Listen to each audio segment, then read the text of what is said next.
Welcome viewers to another edition of the Strategic Management Program where we bring you conversations and interactions around leadership, management and strategy.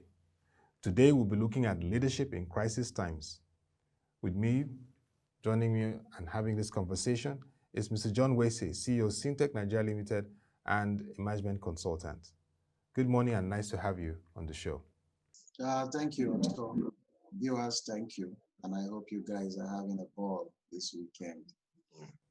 Let's begin with what has been an unprecedented election in history, the United States presidential election. Traditionally, when the election holds, like it did November 3rd, it takes between 24 to 48 hours to know who the winner is. But it's taking over 5 days now. The counting is still on. There's so much uncertainty at the moment. And already, the projections shows that Democratic candidate Senator Joe Biden, former Vice President of the US, is leading, while the incumbent president, Mr. Donald Trump, of the Republican Party is trailing. For you, looking at a democracy that has evolved for over 2 centuries, what are the learning points? Because America is seen as the leader of democracy, as the model for over 100 countries across the globe. I watched the 6 or 7 minutes speech which Joe Biden gave. My response was it was a relief because it was nice to be back to earth again, if I should say that. We've had almost 4 years of unprecedented character in leadership. If Africa were to be manifesting, or any imagined country were to be manifesting those behaviors, people will say some things. But here we are, as a case to be. I guess it's so much for us to also take home. What are the lessons for us? Yeah. You see the numbers that have voted. It's unprecedented in the US. Almost 150 million of the US citizens voted. By the way, in the course of my working career, I had worked as an IT consultant at the US embassies, and I remember what we go through in those days. In election season like this, we'll be at the IT or the computer room, monitoring to make sure that all US citizens that are resident in Nigeria, they come to the embassy to cast their votes, and it's uploaded and all that. To tell you how far they've gone. So the lessons for us is there is change in the air at all. There's change in the air, and it's a global issue. Change for better governance. Change for everybody that is involved in leadership to understand that leadership is no longer a kind of a single phenomenon. Leadership is now the responsibilities that leaders have, rather, it cuts across. So the stakeholders that we are dealing with are in different levels and different types. So we all need to recognize that that's what we need to learn from this. Now, it is going to spill over every other country. That's the truth. People now want to get their voice heard. The time to allow anybody to just lead us has gone. That time has gone. Everybody should get interested on who leads us, in the course of our journey in society or in our various nations. That's what you see. You also see that some people still like status quo. Whenever change comes, there's resistance. Whether they understand the meaning, the depth of the meaning of what is taking place or not is not the issue. But some people, it's difficult to change the mindset. That's the truth. But I think there's so much lesson to be learned from the US states, from the US rather. And for every one of us, as we find ourselves in leadership, we need to up our game. We need to bring some level of moral character to our leadership listing. So those are my initial thoughts on it, Otto. Now, we've had this conversation, particularly during the lockdown of COVID-19, where we discussed about taking measures, leadership steps to avert a second wave, which will also lead to a lockdown. Now, before us, Mr. Wesey, we have the second wave, and of course, in Europe, we're seeing lockdowns afresh. UK, France, amongst other countries. At this point, What should be the focus and strategy of leaders to ensure that this is well managed and it doesn't continue to disrupt economic activities and the lifestyles of people? Because definitely, prior to now, people were thinking of having a very relaxed end of year festivity, but this is going to, in a way, affect it. There is anxiety in the air. The upsurge of the coronavirus in Europe and the US is not unconnected with the changing weather. That's number one. Number two, the changing attitude of some people not understanding what is taking place. So that's why you see what is happening. And I think we need to be careful because it looks as if humankind have been locked down for almost a year. So it's becoming like a fatigue to so many of us that what you and I were used to doing before, we cannot do it.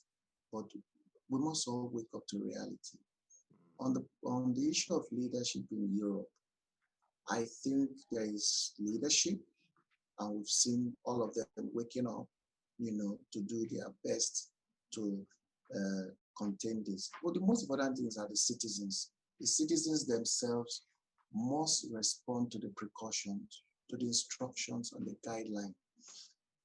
In Nigeria, we're able to do our best and reduce the number because of the instructions and the leadership that the government did.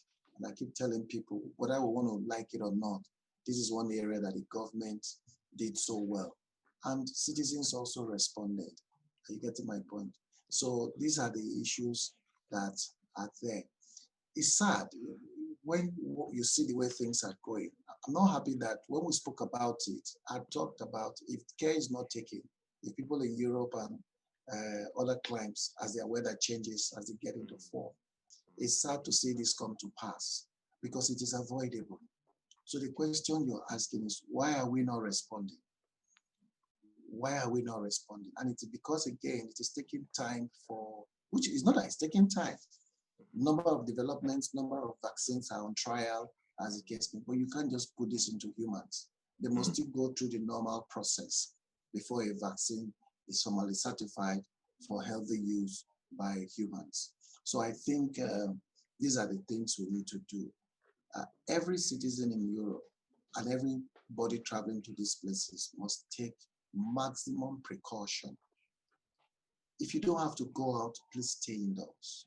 And if you must go out, take the best precaution you ought to take so that you don't catch it or give it to anybody.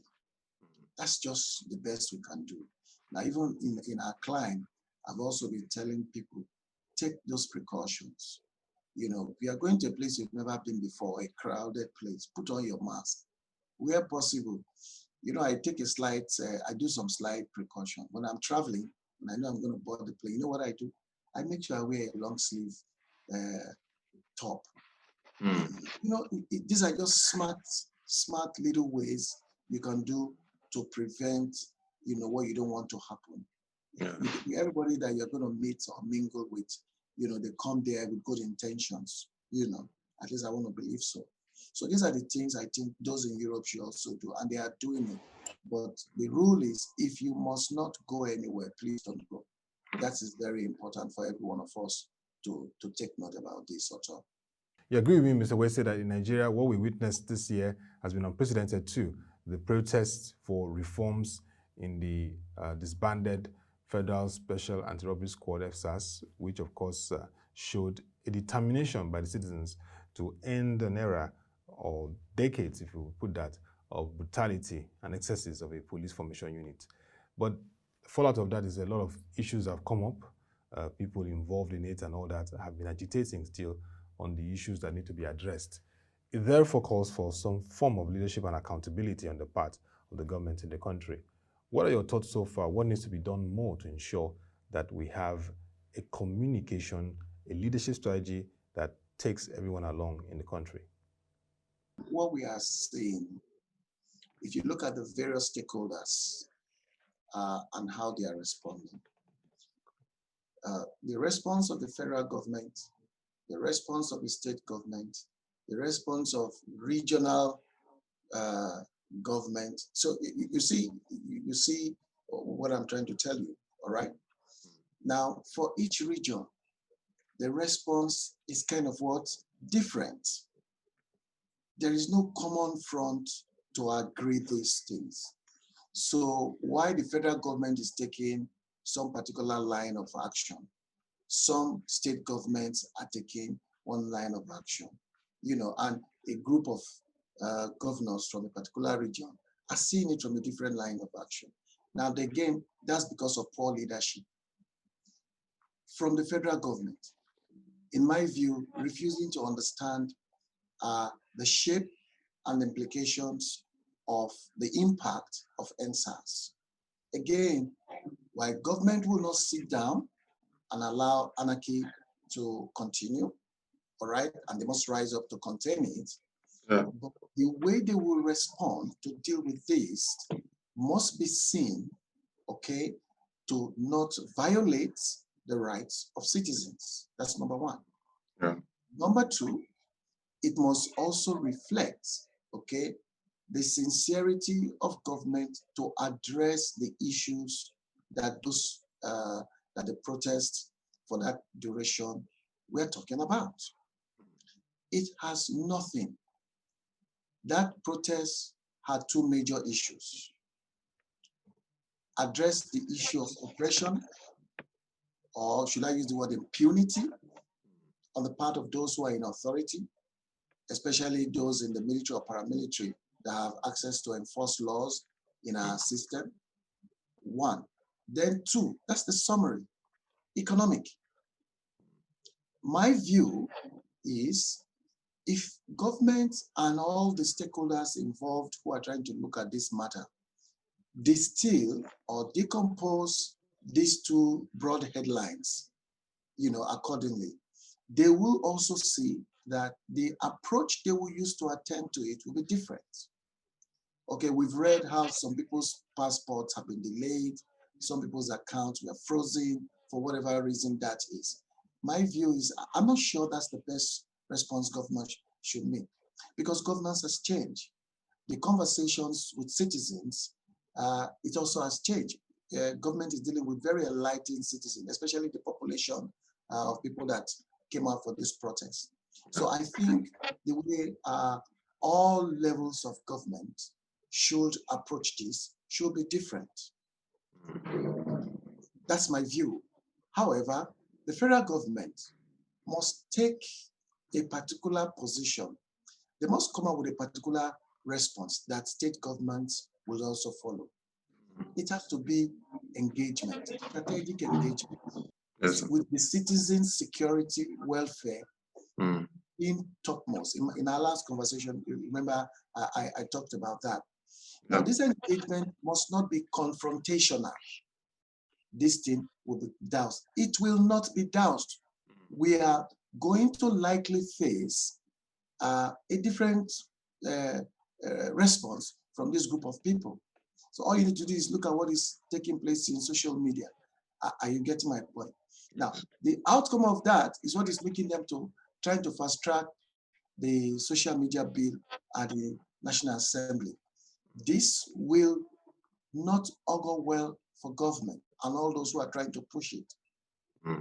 That's just the truth. So they must look at the risk analysis from a broader perspective in this conversation. Myopia is not going to solve this situation. Myopia will only degenerate the conversations and the possible consequences if the outcome of this SARS protest is not properly handled. And like I said, or the other time, it must be looked at from a multi-stakeholder perspective. Government must bring different stakeholders to the table, so that we can look at it. For me, I see it as an opportunity, Otto. I see it as an opportunity for this government, okay, to upscale, to meet the yearnings of citizens. People see a crisis from different perspectives, from different lenses. This particular one, I'm seeing an opportunity for government and every one of us in leadership, at whatever level we find ourselves, to respond differently, to begin to see differently with the way we lead our people, as the case may be. But we certainly cannot continue to lead the way we used to lead before any longer. Any one of us in position of governance or leadership that hasn't changed the hat which you are wearing, then something is wrong. It's going to be a long road for us, God forbid at all. Now, considering what we've seen, the developments across the globe and the issues of the crisis, which we've seen, how people are managing the crisis across the globe, what would be your 2-3 key words that we should take home in this period? What should leaders across the world take seriously at the national, subnational, whatever level? Number one, empathy. If you are a leader today, you must go develop empathy. Number two, diversity. You must know that the people you are leading today are in diverse form. Because they're in diverse form, the third word I would like to use is inclusion. To lead today, you must bring everybody, inclusive governance. These three words, are very key. Then citizen engagement. Number four, citizens engagement. There are different, each stakeholder today, all right, requires different message. So those who are leading us must understand this. Things have changed. So the kind of communication we reach out to each group must be different. So these, in my view, are the four words that I would like us to, leaders to look at properly and use to lead us today. And that'll be all for this edition of the Strategic Management Program. You can join our website, www.proshng.com, to watch our videos, read our news reports and articles around leadership and management. You can also join our guest, Mr. John Wesey, on Twitter at John Wesey, to get some nuggets and insights on leadership as he engages effectively as usual. Also send your views and comments to news@proshng.com on leadership in crisis times. We'll be ready to receive them and respond to you appropriately. Till we come your way again, thank you for watching. Have a nice day and stay safe.